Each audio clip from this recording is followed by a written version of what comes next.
Proof 3, blood was not taken into the holy place daily for individual penitent Israelites. Blood was not taken into the holy place daily for individual penitent Israelites. Again, they rely on the Old Testament type to try and claim we live in the antitypical Day of Atonement, the claim being that in the Old Covenant, individual penitent Israelites would bring their sacrifices daily for their sin, and the priest would slaughter it upon the person confessing their sin.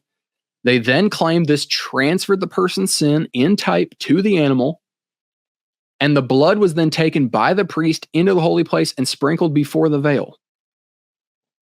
This transference of blood then transfers the person's sin into the sanctuary, and it rested in front of the veil of the most holy place to await being dealt with on the Day of Atonement when the sanctuary itself was cleansed. So make sure you got that, because this is what they try and say pictures for us what the current day we live in is like. You come to Jesus, the high priest, confess your sin, and in type, it's transferred to the heavenly sanctuary to be dealt with during this Day of Atonement period, which is 1844 till whenever probation closes and Jesus stops being a priest. Notice again what Ellen White says from Patriarchs and Prophets. Quote, "The most important part of the daily ministration was the service performed in behalf of who? Individuals. The repentant sinner brought his offering to the door of the tabernacle and placing his hand upon the victim's head, confessed his sins, thus, in figure, transferring them from himself to the innocent sacrifice. By his own hand, the animal was then slain, and the blood was carried by the priest into the holy place and sprinkled before the veil, behind which the ark containing the law that the sinner had transgressed. By this ceremony, the sin was, through the blood, transferred in figure to the sanctuary.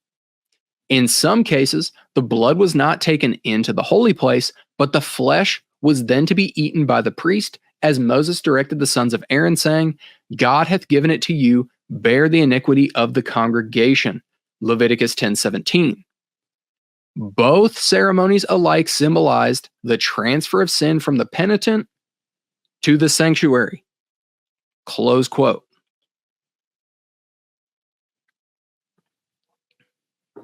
So for starters, Scripture nowhere describes blood as a transference mechanism. Nowhere. This is assumed to be what took place by them, but the text nowhere says this. But notice, she said the most important part of what ministry?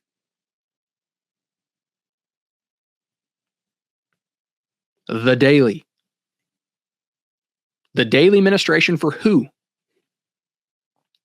Individuals. Individual penitent Israelites. And when they would bring a sacrifice, their sin was transferred, their sin was transferred to the animal upon confession and laying on of hands, and then through the animal's blood, transferred into the holy place to be sprinkled before the veil, where it would rest until the cleansing of the sanctuary on the Day of Atonement. Yeah, this contradicts Scripture. Blood was only ever taken into the sanctuary on 2 occasions outside of the Day of Atonement. Notice what they are. Leviticus 4 is what lays this out. The first instance we find is in Leviticus 4, 1 through 6. "And the Lord spoke to Moses, saying, Speak to the people of Israel, saying, If anyone sins unintentionally in any of the Lord's commandments about things not to be done, and does any one of them, if it is the appointed priest who sins, thus bringing guilt on the people, then he shall offer for the sin that he has committed a bull from the herd without blemish to the Lord for a sin offering.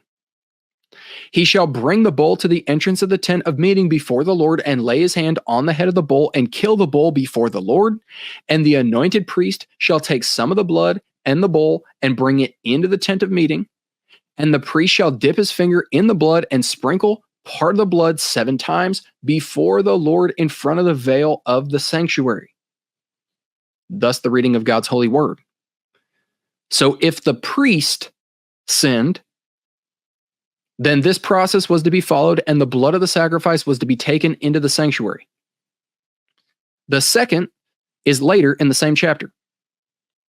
Leviticus 4:13-17. If the whole congregation of Israel sins unintentionally, and the thing is hidden from the eyes of the assembly, and they do any one of the things that by the Lord's commandments ought not to be done, and they realize their guilt, when the sin which they have committed becomes known, the assembly shall offer a bull from the herd for a sin offering, and bring it in front of the tent of meeting, and the elders of the congregation shall lay their hands on the head of the bull before the Lord, and the bull shall be killed before the Lord. Then the appointed priest shall bring some of the blood of the bull into the tent of meeting, and the priest shall dip his finger in the blood and sprinkle it 7 times before the Lord in front of the veil. Thus the reading of God's holy word.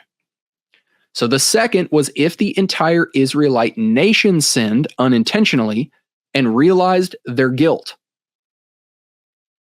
Then this process was to be carried out, and the blood from the sacrifice brought into the sanctuary and sprinkled before the veil.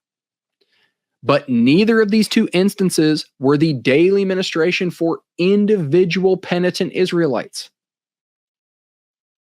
The same chapter lays out what was supposed to happen in that instance, and the blood was never brought into the sanctuary. Adventists will try and appeal to these texts to make them work for their type-antitype. We just saw that last week, actually. But these aren't referring to the daily ministration for individual penitent Israelites. Furthermore, Scripture nowhere describes blood as a transference vehicle for sin. That it was used to, as a vehicle to move sin around to different places. It's like this is so ingrained in SDA theology that it's almost taken for granted, yet it's not biblical. Blood is always described as purifying, cleansing, forgiving, renewing, never transferring.